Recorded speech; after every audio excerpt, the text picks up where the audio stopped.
একটা পজিশন নিয়ে কাজ করলে আসলে এটার ফ্যাসিলিটিসটা কত বেশি পাওয়া যায়।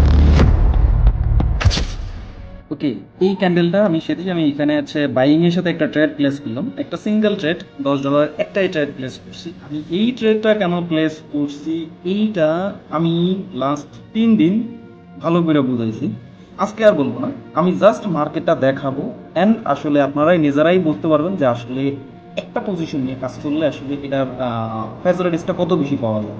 ঠিক আছে, তো দেখেন এইটা হচ্ছে আমার একটা হচ্ছে ডাউন ট্রেন্ডের মার্কেট। টোটাল মার্কেটটা একটা ডাউনের সাথে চলতেছে। আমি যদি ফুল মার্কেটে যদি দেখে আরো ক্লোজ দেন, ওকে, এটা হচ্ছে দেখেন মার্কেটটা ডাউনের সাথে চলতেছিল। ঠিক আছে, এর ভিতরে মার্কেট করছি এইখানে হচ্ছে স্ট্রাক করতেছি। ঠিক আছে, স্ট্রাক মার্কেট, স্ট্রাক মার্কেটের মানে কি? Buyer seller fight. ঠিক আছে, এইখানে আপনি যদি ক্যান্ডেলের রিয়াকশনটা একটু যদি বুঝতে পারেন যে কখন আসলে সেলার্স উইক হচ্ছে, কখন বায়ার্স উইক হচ্ছে, যখনই আপনার সেলার দেখবেন উইক হচ্ছে, আপনি বায়ারের সাথে ট্রেড প্লেস করবেন, দেখবেন আপনার প্রফিট চোখ বন্ধ করে আপনি পেয়ে যাবেন। ঠিক আছে, ওকে, আমার এই ট্রেডটা প্রফিট চলে আসলো। এরকমের ট্রেডিং শিখতে চাইলে, জানতে চাইলে ব্ল্যাক রক বিষয়ে থাকবেন। আল্লাহ হাফেজ।